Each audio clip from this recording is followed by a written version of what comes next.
Joy of scientific టెంపర్కి తిరిగి స్వాగతం. నేను శిరీష.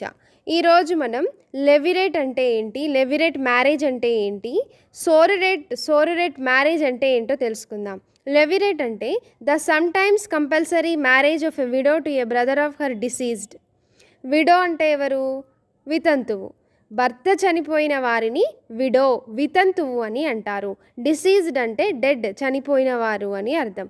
లెవిరేట్ అంటే ఒక వితంతువు తన చనిపోయిన భర్త యొక్క సోదరుని, తమ్ముడిని వివాహం చేసుకునే ఆచారాన్ని లెవిరేట్ అని అంటారు. అలాంటి వివాహాన్ని లెవిరేట్ మ్యారేజ్ అని అంటారు.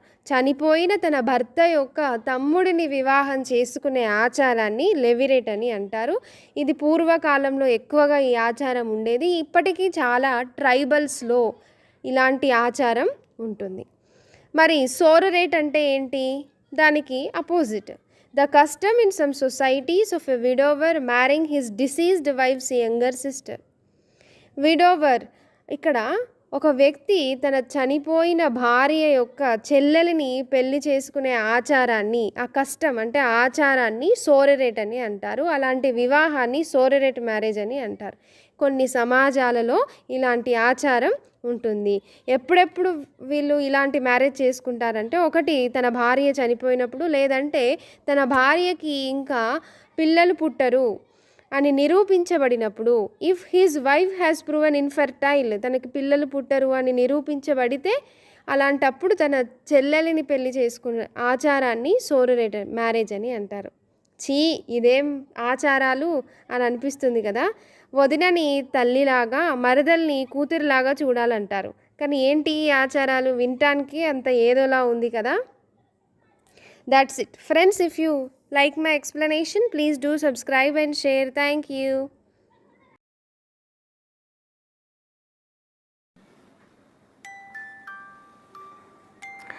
Buddha and his brother Nanda.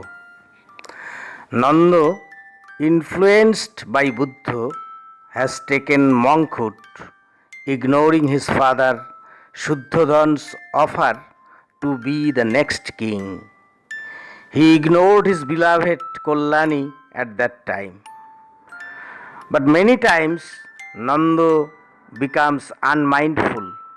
Memories with Kollani, the beautiful lady, takes him to those doors he liked so much. One day, Buddha asked, "Why are you so restless, Nanda?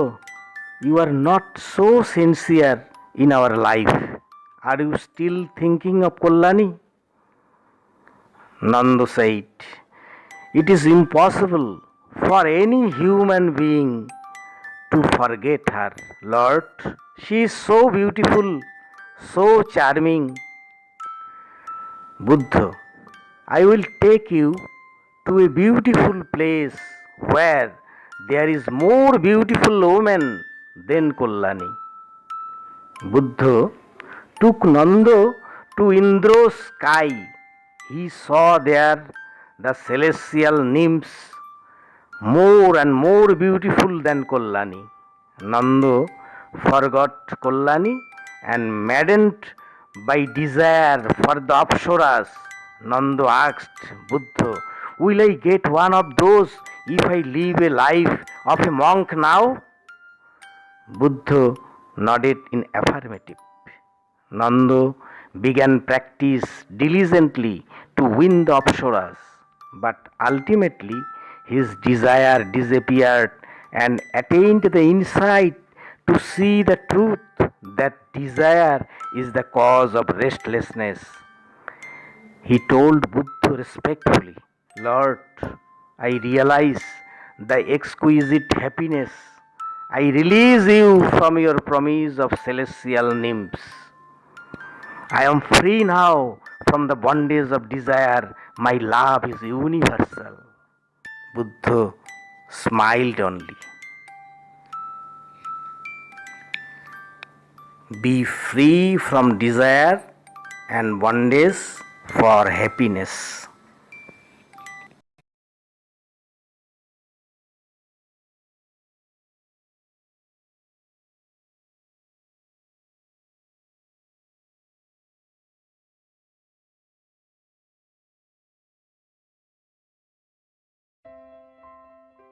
When she was born, Princess Nanda was celebrated and very well loved.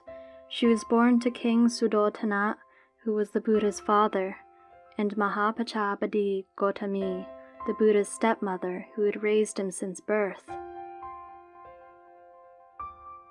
Nanda was well-bred, graceful, and extremely beautiful.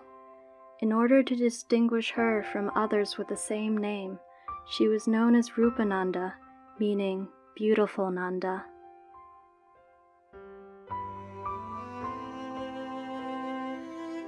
Over time, many members of her family, the royal house of Sakyans, left to follow the Lord Buddha. Among them were Rupananda's brother, her cousins, her mother, and finally, many other Sakyan ladies. They were extremely proud that a member of their clan had become the self-awakened Buddha. Rupananda decided that she too would ordain. However, unlike the others, she did not ordain out of faith or desire for enlightenment. Instead, her main motivation was to conform and not stand out.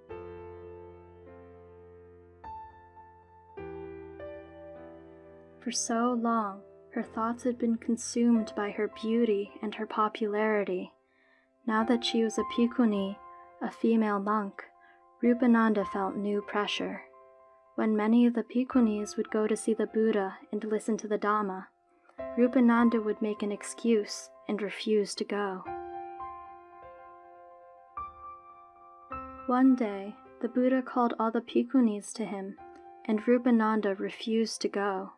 She was afraid that the Buddha would admonish her for her lack of practice and her obsession with her appearance. Eventually, the Buddha sent her a personal invitation, and she had no choice but to go see him.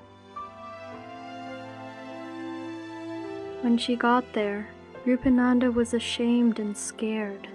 However, the Buddha addressed her, spoke of her good qualities, and did not talk about things that displeased her. Pleasantly surprised, Rupananda took delight in his words. The Buddha knew that she was open to learning now, but was not ready for heavy instruction.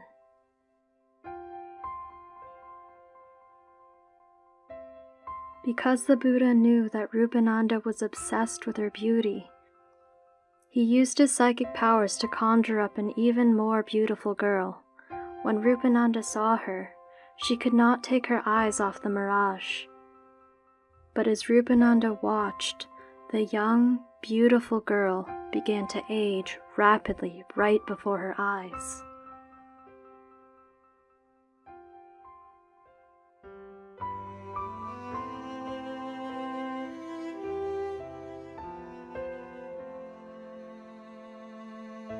After the woman's death, her body began to decay and all of her bodily fluids leaked out.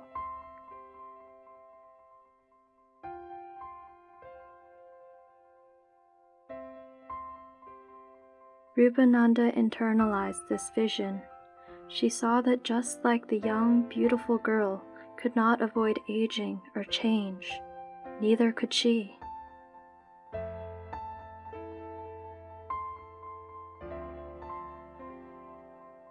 She realized that the body that she cherished, adorned, and worshipped would eventually die, leak bodily fluids, and even be eaten by maggots. Nothing that was left would be desirable or attractive. At this moment, Rupananda changed her wrong views about her body. For her whole life, she saw her body as desirable. She believed that her body was beautiful, never changing, and worthy of attachment.